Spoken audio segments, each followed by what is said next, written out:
సుమన్ టీవీలో మీ personal and business promotions కోసం కింది నెంబర్కి కాంటాక్ట్ చేయండి. మాజీ మంత్రి మల్లారెడ్డి రాజకీయాల్లోనే కాకుండా నిత్య జీవితంలో కూడా ఏదో రకంగా వార్తల్లోకి ఎక్కుతారు.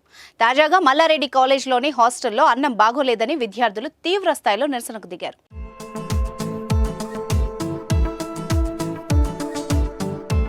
2 రోజుల క్రితం రాత్రి డిన్నర్లో పురుగులు బొద్దింకలు వచ్చాయి.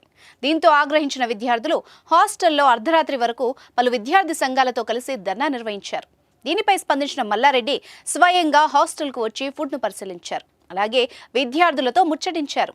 మరోసారి ఎలాంటి సమస్య రాకుండా చూసుకునే బాధ్యత నాది అని, గత 23 సంవత్సరాలుగా హాస్టల్ నడుపుతున్నాను, చిన్న పొరపాట్లు సహజమేనని విద్యార్థులకు నచ్చజెప్పే ప్రయత్నం చేశారు. అనంతరం లేడీస్ హాస్టల్ విద్యార్థులతో కలిసి ఆయన భోజనం చేశారు. ఈ ఘటనకు సంబంధించిన వీడియో ప్రస్తుతం సోషల్ మీడియాలో వైరల్ గా మారింది.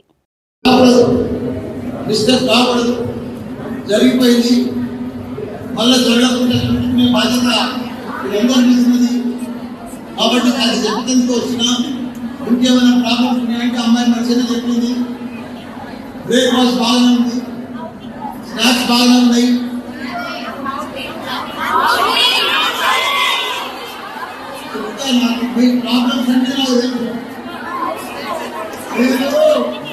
నేను 23 ఏళ్ల సంఖ్య నడిపిస్తున్న హాస్టల్స్ కాలేదు.